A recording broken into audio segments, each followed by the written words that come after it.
नमस्कार दोस्तों, ऑनलाइन गुरुकुल में आप सभी लोगों का हार्दिक स्वागत है। जैसा कि आप सभी को पता है, इस चैनल के ऊपर आपके लिए एसएससी सीपीओ के जो पिछले साल के प्रश्न पत्र हैं उनमें रीजनिंग सेक्शन आपका कवर कराया जा रहा है। आप सभी को पता है कि रीजनिंग बहुत ही ज़्यादा अहमियत रखती है आपके लिए, चाहे वो आपका एसएससी का करंट में अभी सीपीओ का आने वाला एग्ज़ाम हो या फिर फोर्थ कमिंग आपका जो सीजीएल टायर 1 2020 के लिए आएगा वो, उसके साथ एमटीएस और सीएचएसएल के जो आपके एग्ज़ाम पेंडिंग आपके रह गए उनमें होना है। सब में रीजनिंग एक अपनी खास अहमियत रखती है और आप सभी को पता है कि जो इन चारों एसएससी को कंडक्ट कराने की जो संस्था है वो टीसीएस है। तकरीबन पैटर्न एक जैसा रहता है, बस थोड़ा सा एक लेवल में डिफरेंस आ जाता है। जैसे जो आपका सीजीएल है वो ग्रेजुएशन लेवल का एग्जामिनेशन है, तो थोड़ा सा उसमें अच्छे लेवल की रीजनिंग आपके लिए आती है।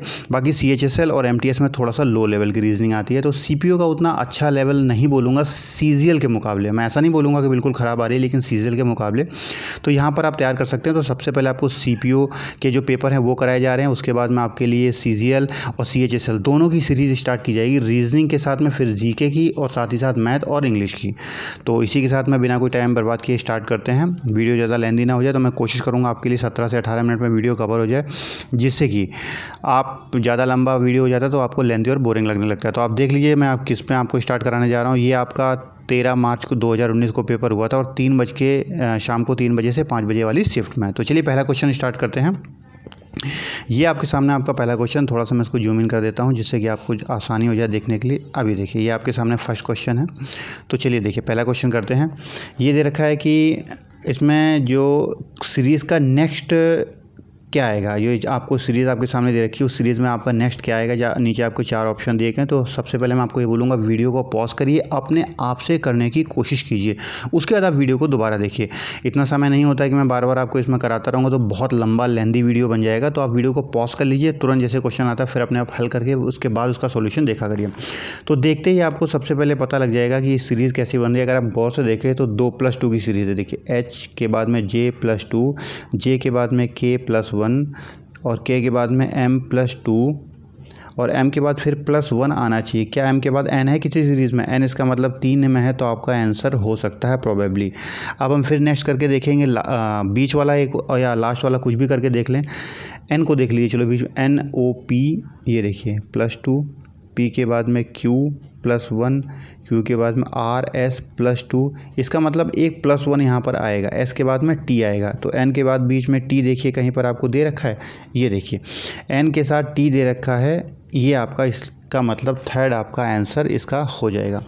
यहाँ मैं आपको एक चीज़ बताऊँगा, देखिए अब आप ये पूछेंगे कि आपने बीच का हल क्यों नहीं किया, या फर्स्ट आपने केवल देखा, सेकंड को आपने सॉल्व क्यों नहीं किया। आप एक थोड़ा सा गौर करके देखिए। यहाँ पर सबसे पहले आपको देखिए, कंपटीशन एग्जाम में आपके पास समय बहुत कम होता है। जैसा कि आप सभी को पता है कि चाहे सीजीएल ले लो, सीएचएसएल ले लो, अगर सीएचएसएल में 100 क्वेश्चन पूछे जाते हैं तो आपको 60 मिनट का समय दिया जाता है। आपका सीपीओ में 200 क्वेश्चन पूछे जाते हैं तो आपको 120 मिनट का समय दिया जाता है। यानी पर क्वेश्चन अगर आप डिवाइड करोगे तो आपको 36 से लेकर 40 सेकेंड के बीच में आपको मिलता है। 36 से लेकर 40 सेकेंड बहुत कम होता है। केवल मैथ या कई आपके क्वेश्चन ऐसे होते हैं जिनमें पढ़ने में ही आपको समय 30 सेकंड का चला जाएगा। इसलिए आपका एक एक सेकंड बहुत कीमती है, कंपटीशन में एक एक सेकंड बहुत कीमती है। आप ऑप्शन पे वर्क करना सीखिए, विजुअलाइज कीजिए ऑप्शन को आप कैसे कर सकते हैं। जैसे यहाँ पर हमने एन देख लिया, एन हमारे 3 ऑप्शन है, तो पहले को तो हम छोड़ देंगे, बिल्कुल देखना ही बंद कर देंगे। अब आप ये देखिए, अगर हम इसमें ई में वर्क करते, सेकेंड वाले चीज़ को हम निकालने की कोशिश करते तो 2 ऑप्शन क्लैश हो जाते हैं हमारे साथ, क्योंकि दोनों में ई है आपका।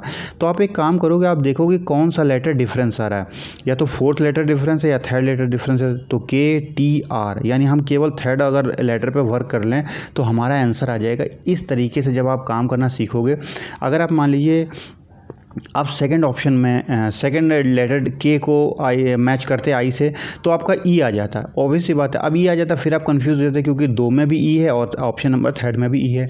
तो आपको ये विजुलाइज करना, ऑप्शन को देख के सीखना पड़ेगा कि हम कितना शॉर्टकट कर सकते हैं। कि अगर हमने एन निकाला तो इसका मतलब हम या तो तीसरे पे या चौथे पे किसी एक को निकालना है, क्योंकि दोनों ही डिफरेंट हैं, तो मेरा आंसर आ जाएगा। इस चीज़ को ध्यान रखिएगा। ऐसे आपको एक एक सेकेंड बताने हैं, क्वेश्चन आप हल कर ले जाओगे। मेरा यहाँ कराने का ये उद्देश्य नहीं कि मैं आपको हल करा रहा हूँ, तो सॉल्यूशन तो आप कहीं से भी ले सकते हो, क्वेश्चन आप कहीं से भी हल कर सकते हो, लेकिन तरीके जो मैं आपको बता रहा हूँ कि वो तरीके देखिए कि आप कैसे अपना समय बचाओगे, विजुलाइज ऑप्शन को कैसे करोगे, क्या क्या चीज़ें आपको ध्यान देना, क्या क्या चीज़ें आपको चीज़ों को समझना है कि जिससे कि ऑप्शन पे जल्दी वर्क करके आप एक एक सेकंड अपना बचा सको। तो चलिए नेक्स्ट क्वेश्चन पे देखते हैं, धीरे धीरे जैसा कुछ और बीच में आएगा तो मैं आपको बता दूंगा। अगला है निम्नलिखित 4 शब्दों में से 3 शब्द एक दूसरे के समान है, एक और है, तो बताइए। तो चलिए देखिए, मैं थोड़ा सा देख के शायद आपको देखते समझ में आ जाएगा। विदाई, समाप्ति, निष्कर्ष, मध्यांतर, 4 आपके ऑप्शन दे रखे हैं। तो देखिए विदाई सबसे लास्ट में होती है, अगर थोड़ा सा विजुलाइज करें, विदाई सबसे लास्ट में होती है, समाप्ति भी लास्ट को बोलते हैं, और निष्कर्ष भी, किसी चीज़ को आप देखोगे तो फाइनली उसके डिसीजन या उसके निष्कर्ष पे आप पहुंचते हो, तो ये सारी चीज़ें लास्ट या अंतिम से संबंधित है। मध्यांतर यानी मध्य का अंतर, ठीक है, तो इसको मिड पॉइंट है, तो इसलिए इन ऑप्शनों में केवल ये आपका ऑप्शन डिफरेंट है, बाकी 3 एक सेम मीनिंग दे रहे हैं। आई होप आपको समझ आ गया होगा। एक चीज़ और है, अगर आप इंग्लिश में चाहते हैं, डुअल लैंग्वेज में चाहते हैं, तो प्लीज़ कमेंट बॉक्स में बता दीजिएगा, तो आपको इंग्लिश में आपको वीडियो प्रोवाइड करा दिया जाएगा। मेरे पास में दोनों लैंग्वेज में पेपर है, जैसा आपको सुटेबल लगे। वैसे हिंदी की डिमांड ज़्यादा होती है, इसीलिए मैंने हिंदी लैंग्वेज में इसको बना रखा है। ये बोला है कि निम्नलिखित में से किन्हीं कौन से 2 डिजिट्स को चेंज करने के बाद में इक्वेशन को सेटिस्फाई कर देगा। देखिए इस टाइप के जो क्वेश्चन होंगे, मैं सजेशन करूँगा, मेरा जो पर्सनल सजेशन आपके लिए होगा, आप इनको मार्क करके, इन क्वेश्चंस को मार्क करके क्विट करके आगे बढ़ जाइए। क्यों? क्योंकि ये टाइम कंज्यूमिंग होते हैं, इनके ऊपर क्या होता है ना, ये डिपेंड करते हैं जितनी ज़्यादा प्रैक्टिस करोगे और जितना विजुलाइज करना आपको आता होगा, जितना आप माइंड टू माइंड कैलकुलेशन कर सकते हो उतना ही। ये इनमें कोई हार्ड एंड फास्ट रूल कभी नहीं काम करता है, ठीक है, रीजनिंग में कभी कोई हार्ड एंड फास्ट, और खासतौर से इस टाइप के क्वेश्चन में कभी भी काम नहीं करेगा। इनको एक बार मार्क करिए, आगे बढ़ जाइए। जैसे पूरा क्वेश्चन पेपर आप हल कर लेते हैं, आपके पास समय बचता है, तो दोबारा इनके ऊपर आ जाइए और उनको आप टाइम दिए, क्योंकि इनको आप शुरुआत से, आपको थोड़ा सा आप देखोगे तो शुरुआत से 1 2 3 4 को आप हल करना शुरू करोगे पुट करके, तो आपका आंसर आ जाएगा। कोई रॉकेट साइंस इसमें नहीं है, लेकिन इनको आप, मैं यही सजेस्ट करूंगा कि शुरुआत में आप इसमें 1 2 मिनट समय मत वेस्ट करिए, क्योंकि अगर इतने लंबे कैलकुलेशन में आप 4 बार आप ट्राई करोगे तो डेफिनेटली आपके 1 से लेकर 2 मिनट, या कम से कम मानो 1 मिनट, तो कोई कितना भी अच्छा कैलकुलेशन कर रहा हो, अगर मान लीजिए आपका चौथा आंसर है, आप विजुलाइज कर रहे हो फर्स्ट से, तो फिर 1 मिनट से कम में तो नहीं हो सकता किसी भी हालत में, क्योंकि दोनों तरफ आपको कैलकुलेशन करके बराबर करना है। तो ये फंडा आप अपनाइए, अदरवाइज हम इसको हल करने की अगर हम कोशिश करेंगे तो ध्यान से देखेंगे अगर आप, तो थोड़ा सा अगर आप गौर करेंगे ना, तो आप यहाँ पर किन 2 समीकरणों को चेंज करना पड़ेगा आप चीज़, जैसे मेरे हिसाब से तो इसमें अगर आप 6 और 12 को, जो सेकंड ऑप्शन है उसको आप करके देखिए, जहाँ तक मेरे हिसाब से तो हो जाना चाहिए। जैसे करके देखेंगे, 8 + 12 की जगह हम 6 रख देंगे, 6/9 और गुणते 12 -4, तो ठीक है, आप भाग करके देख लीजिए, 6/9 चला जाएगा, 2 3 दूनी 6, 3 त्रिका 9 और 3 चौको 12, 4 दूनी 8, 8 8 16 -4 = 12, ठीक है। इस प्रकार आप इसको भी हल करके देखेंगे तो भी आपका 12 आंसर आ जाएगा। तो इस प्रकार से हो जाएगा, तो इसमें कोई ज़्यादा नहीं, जो मैंने आपको बताया आप उस तरीके को फॉलो करेंगे तो ज़्यादा बेटर रहेगा इस टाइप के क्वेश्चन को हल करने के लिए। चलिए नेक्स्ट क्वेश्चन पे आते हैं। अगला क्वेश्चन है आपका, उस विकल्प पर चयन कीजिए जिसमें वही रिलेशन है जो ये दे रखा, शब्द अक्षर। तो आप गौर करके देखिए, अक्षर से मिलकर क्या बनता है? शब्द। आपका अक्षरों से मिलकर शब्द बनता है, तो पुत्र से मिलके पिता बनता है? जी नहीं, ये तो नहीं हो सकता है। दवाई, चिकित्सक, ये भी रिलेशन नहीं लग रहा है। भवन, मकान, ये भी अपनी अलग अलग चीज़ें, ये नहीं। लेकिन कक्षा से मिलके आपका विद्यालय बनता है, एक विद्यालय में कई कक्षाएं होती हैं, ठीक है। उसी प्रकार से ये जैसे अक्षर से मिलके शब्द बनता है, इसलिए कक्षा से मिलके विद्यालय बनता है, तो इसका ऑप्शन क्या हो जाएगा? आपका 4 हो जाएगा, ठीक है। तो चलिए आगे बढ़ते हैं, क्वेश्चन नंबर 5 की तरफ बढ़ते हैं। 5 देखिए, अच्छा क्वेश्चन है। ये क्वेश्चन बोला, निम्नलिखित में से 4 एक में से 3 एक जैसे हैं और एक डिफरेंट है, तो बताइए। अब मैंने फिर वही बोला, इसमें देखिए, आप जब भी रीजनिंग करते हैं आपके ऊपर ABCD आपको बहुत A से लेके A to Z आपको बहुत अच्छे तरीके कवर होना चाहिए। सबसे पहले आपको विपरीत लेटर आने चाहिए, कि जैसे A का विपरीत क्या होता है? Z होता है। अगर M का विपरीत कर देंगे तो N होगा, E का विपरीत कर देंगे तो E का विपरीत V होगा। यानी आप ऐसे कर लीजिए, इसको एक तरीके से आप याद कर सकते हैं, जो मैंने जो किया जिस हिसाब से, ABCD से लेके आप M तक लिख लीजिए, 13 होते हैं, और N से लेके यहाँ उल्टा आप लिख के यहाँ तक Z आ जाइए, ठीक है। ये 13 हो गए, यहाँ नीचे वाली लाइन में 13 हो गए, टोटल मिला के 26 होते हैं। इस प्रकार से आप इनको कर लीजिए, M का उल्टा N हो गया, B का उल्टा Y हो गया, ठीक है। और आपको इनके न्यूमेरिक जो प्लेस वैल्यू है वो भी पता होनी चाहिए, जैसे A 1 पे आती है, B आपका 2 पे आता है, M आपका 13 पे आता है, N 14 पे आता है, T आपका 20 पे आता है, ठीक है, और उसके बाद Y आपका 25 पे आता है, ठीक है। इस प्रकार से EJOTY, टी आप याद रखिए, E 5 पे, J 10 पे, O 15 पे, T 20 पे और Y 25 पे। ये आप करेंगे तो बहुत आसानी से विजुलाइज कर जाएंगे। इनको रटा आपको होना चाहिए, तभी बहुत आसानी से हो जाएगा, नहीं तो उसमें आपको टाइम कंज्यूम होगा, आपका समय बर्बाद होगा। और मैं बता चुका हूँ समय की कितनी ज़्यादा अहमियत है। तो JPJM को करके देखेंगे आप, JHIJ +3, KLM ये +3 यहाँ आ गया, और उसके बाद MNOP +3 ये पैटर्न फॉलो हो रहा है। तो हम दूसरे में भी देख सकते हैं, RXTV RQRST +2, UV +2, WX +2, इसमें +3 इसमें +2 पैटर्न है। NEHA को कर दें, NEHK को हम कर दें NMABCD। तो इसमें क्या करोगे आप, माइनस का पैटर्न आपका हो जाएगा थोड़ा सा। अब इसमें इसको हल हम करेंगे, देखिए थोड़ा सा यहाँ गौर करके आप देखेंगे इस वाले थर्ड वाले को। तो ये मैं आपको कर देता हूँ आपके लिए, NEHK, तो ये माइनस पैटर्न NEHK, ये -6 से N से -6 करके H गया आपका, ठीक है। उसका HIJK +3 हो गया, और K से लेके E -6 हो गया, ठीक है। और उसके बाद MSOQ को आप देखेंगे, MNO +3 +2, और OPQ +2, सॉरी +3 है, +2 हो गया यहाँ पर, और QRS +2। यानी पहले ये +2 वाला पैटर्न है, ये वाला भी +2 वाला पैटर्न है, ये आपका +3 वाला पैटर्न है। लेकिन इस पैटर्न में एक बार -6 करके बीच में +3 आ गया, तो ये पैटर्न में डिफरेंस, इसलिए आपका आंसर 3 हो जाएगा। ये थोड़ा सा आपको बताने में समय लग रहा है, लेकिन जैसे ही आपको वो जो मैंने प्लेस वैल्यू आपको बताई वो चीज़ें पता होंगी, वैसे विजुलाइज करने से ही ये आपका 15 या 20 सेकंड में आपका क्वेश्चन हल हो जाएगा। चलिए 6वां नंबर क्वेश्चन देखते हैं। फिर इस टाइप का क्वेश्चन आ गया, निम्नलिखित में से किन सही रूप से हल करने के लिए किन 2 सवाल जो निशान है उनको चेंज करना पड़ेगा जिससे सही हो जाएगा। तो ये भी मेरे हिसाब से आप ऐसा करिए कि सेम आपको वही काम करना है, मार्क कर दीजिए, आगे बढ़ जाइए, जैसे आपको समय मिलता है वैसे कर लीजिएगा। ये उस टाइप से थोड़ा जल्दी से हल हो जाएगा, ठीक है। अगर हम इसको हल करने की कोशिश करें तो देखिए 9 + 2, तो फर्स्ट को हम पुटअप करते हैं, तो गुणे और भाग को आपस में बदल देते हैं। 9 + 12 गुणित 6 भागित 8 - 4, ठीक है। तो बॉडमास रूल का फॉलो करना पड़ेगा, आपको पता है ना, BODMAS, bracket of division, multiplication, addition और सब्सट्रैक्शन। इस रूल को आप फॉलो करेंगे तो सबसे पहले ब्रैकेट और ऑफ है नहीं, डिवीज़न को आप करेंगे तो 6/8 कर देंगे, और 4 दूनी 8, 4 तिया 12, ठीक है, और 2 तिया 6, 3 त्रिका 9 हो जाएगा। 9 + 9 क्या हो जाएगा 18, और 18 - 4 कितना हो जाएगा 14। आपका यहाँ पे 14 निकालना तो आंसर आ जाएगा, इसलिए पहला ही आपका आंसर सही हो जाएगा। चलिए अगला क्वेश्चन देखते हैं, 6वां नंबर देखते हैं।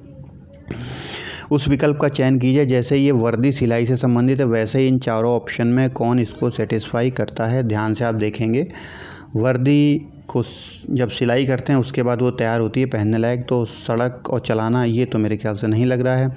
पानी तैरना ये भी कोई रिलेशन नहीं है। भोजन पकाना ये हो सकता है। द्रव्य मापना ये भी कुछ नहीं है, ठीक है। तो कर सकते, देखिए द्रव्य को भी माप सकते, लेकिन एक चीज़ याद देखिए इसमें रिलेशन क्या दिया, थोड़ा सा गौर करके आप देखेंगे। वर्दी को सिलाई के बाद में वो पहनने के लायक होती है, थोड़ा सा ध्यान देखिए। वर्दी को सिलाई जब करते हैं तब वो पहनने लायक होती है। इसी प्रकार जब भोजन को हम पकाते हैं तो वो आपका खाने के लायक हो जाता है, ठीक है। भोजन को पकाने के बाद खाने के लायक हो जाता है, इसीलिए ये आपका ऑप्शन इसमें सबसे ज़्यादा बेस्ट सूट करता है। ऑप्शन नंबर 3 आपका हो जाएगा। चलिए ये चीज़ थोड़ा सा जैसे जैसे प्रैक्टिस आप करोगे वैसे वैसे आएगा। और क्वेश्चन नंबर आपका 8 है, ये आपका मिरर इमेज है। इसमें मिरर एम्बेडेड ये आते हैं और बहुत आसान होते हैं। जैसे आप यहाँ मिरर प्रेस करोगे तो ये वाली लाइन जो आपकी है ये ऐसे ऐसे हो जाएगी, इस टाइप की आपकी लाइनें हो जाएंगी। और उसके बाद में आप पहले देख लो कि खड़ी लाइनें कितनी में, एक पहले वाले मैं थोड़ा सा छोटा कर देता हूँ, पूरे विंडो में एक आएगा तब आपको ज़्यादा बेहतर तरीके से समझ में आएगा। ये देखिए, हाँ अब आप ज़्यादा इस वाले क्वेश्चन में आप ऊपर नीचे मत करिए, पूरा विंडो एक जैसा कर लीजिए तो आपको बहुत बेहतर तरीके से समझ में आ जाएगा और बहुत जल्दी आप कर लोगे, ठीक है। तो ये देखिए सबसे पहले ऐसे से आएगा, तो ये नीचे वाला ऑप्शन तो बिल्कुल ही हो ही नहीं सकता किसी कीमत के ऊपर, ये आ गया। अब इसमें ये बाहर की तरफ निशान है, ये अंदर की तरफ है, ये भी नहीं हो सकता है। ये बाहर की तरफ है, ये में भी पॉसिबल है, ये इसमें क्लोज है, तो ये सब तीनों नहीं हो सकता। अपने आप ही ऑटोमेटिक बिल्कुल आसान है, तुरंत का तुरंत आपका नंबर 2 आपका सही हो गया, ठीक है। बहुत आसान होते हैं, इसमें कुछ नहीं, थोड़ा सा विजुलाइज आप कर लीजिए। अगला क्वेश्चन आपसे डाइस से रिलेटेड है, तो डाइस आपने पढ़ा होगा, नहीं पढ़ा तो वीडियो आपका चैनल के ऊपर पढ़ा, वहाँ जाके आप पढ़ सकते हैं। बहुत आसान होता है डाइस, बहुत ही ज़्यादा आसान होता है, फ्री के नंबर है, फ्री के बिल्कुल। इस प्रकार में क्या पूछा गया कि यदि पासे के नीचे 6 संख्या है तो पासे के ऊपर यानी 6 के अपोजिट बताओ, 6 के अपोजिट आप बताओ। तो बहुत आसान होता है, सबसे पहले इसमें कॉमन पकड़ते हैं हम, ठीक है। कॉमन पकड़ते हैं, कॉमन इसमें 1 दिख रहा है, फिर डाइस को क्लॉकवाइज घुमा देते हैं, 1 लिखते हैं, फिर क्लॉकवाइज में 6 आएगा, फिर 2 आएगा, यहाँ पर 1 लिखते हैं, फिर 4 आएगा, फिर 3 आएगा। तो ये इसके विपरीत होते हैं, 6 का विपरीत 4 हो गया, 2 का विपरीत 3 हो गया, तो 6 का विपरीत 4 आपका आंसर 1 आपका सही हो जाएगा, बिल्कुल। अगला क्वेश्चन देखते हैं। नेक्स्ट क्वेश्चन है कि निम्नलिखित श्रृंखला में प्रश्नवाचक चिन्ह के स्थान पर कौन सी आएगी। तो वीडियो को पॉज करिए, हल करने की कोशिश कीजिए, ऑप्शन आपके सामने है। तो आई होप अब आपने कर लिया होगा। तो चलिए फिर बताते हैं कैसे है। तो इसको अगर सॉल्व करके आप देखेंगे तो इसमें निम्नलिखित में से एक प्रश्नवाचक चिन्ह के सामने कौन सी आएगी। आप थोड़ा डिफरेंस देखें, 7 और 2। सबसे पहले आप डिफरेंस देखा करो। 7 2 9, 9 + 4 13 और 15, 13 और 2 15, यानी आगे 4 होना चाहिए। चलिए 4 करके देख लेते हैं क्या वो सेटिस्फाई करता है। फिर देखने के बाद सेटिस्फाई भी कर लीजिएगा। 15 4 19, फिर क्या 2 है, 19 2 21, फिर क्या 4 है +4। तो ये बहुत आसान था, बहुत ही आसान, तुरंत विजुअलाइजेशन से आपका आ जाएगा। +4 है यहाँ रखने के बाद फिर आगे भी देख लीजिए क्या वो सीरीज़ को सेटिस्फाई करता है। नेक्स्ट टाइम पे ये दोनों टर्म सेटिस्फाई हो रहे हैं, तो इसलिए इसका आंसर क्या आ जाएगा, 15 और 4 19, आंसर नंबर 2। चलिए अगला क्वेश्चन देखते हैं। क्वेश्चन नंबर 11 है। कथन और निष्कर्ष है, बहुत आसान क्वेश्चन होते हैं, ज़्यादा कठिन नहीं है इसमें। कुछ पुरुष तैराक हैं, तो सबसे वेन डायग्राम बताइए। बहुत आसान होता है। कुछ ये आपका पुरुष हो गया और ये आपके हो गए तैराक हो गए, ठीक है। सभी तैराक एथलीट हैं, तो बड़े आराम से बना दीजिए, सभी तैराक को एथलीट, ओके। अब आ जाइए, कुछ एथलीट पुरुष हैं, कुछ एथलीट पुरुष हैं। तो बहुत आसान है, जब अगर कुछ पुरुष तैराक है तो कुछ एथलीट पुरुष होंगे, तो पहला वाला बिल्कुल सही है। कोई एथलीट पुरुष नहीं है, कोई भी एथलीट आपका पुरुष नहीं है। तो कोई भी एथलीट आपका पुरुष नहीं है, ये वाला क्वेश्चन, ये वाला आपका गलत हो जाएगा, ठीक है। सेकंड वाला आपका गलत हो जाएगा। कोई भी एथलीट पुरुष नहीं है, तो ऐसा नहीं हो सकता है, क्योंकि देखिए पुरुष और एथलीट में कॉमन है। तो कोई भी एथलीट आपका पुरुष नहीं है, गलत हो जाएगा। कुछ एथलेटिक्स तैराक हैं, तो कुछ एथलेटिक्स तैराक हैं आपके। अगर सभी तैराक एथलेटिक्स हैं तो कुछ एथलेटिक्स तैराक हैं, बिल्कुल सही है आपका। तो पहला और तीसरा आपका सही हो जाएगा इसका आंसर। फर्स्ट और थर्ड है, देखिए पहला और तीसरा। आंसर नंबर आपका 2, केवल पहला और तीसरा आपका अनुसरण करता है, तो आंसर नंबर आपका 2 सही हो जाएगा।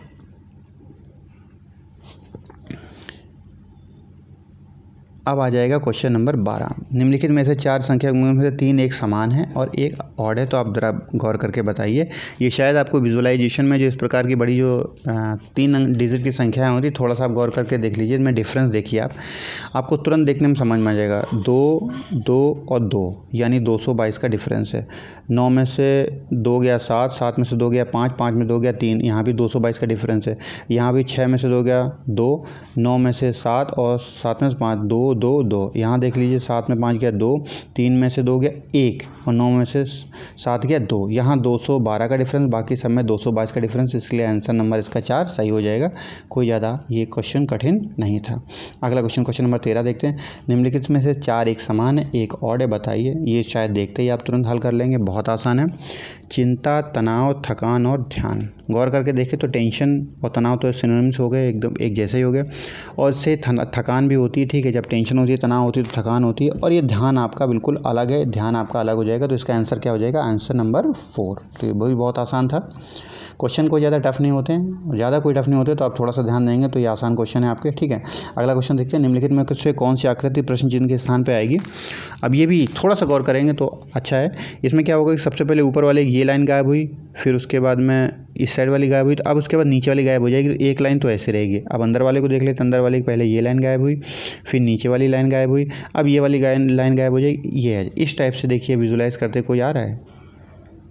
ये देखिए चौथा आपका ऑप्शन बिल्कुल है, साइड में लाइन और ऊपर लाइन है, बहुत आसान है। ये आपका चौथा आपका आंसर हो जाएगा। क्वेश्चन नंबर 15 है।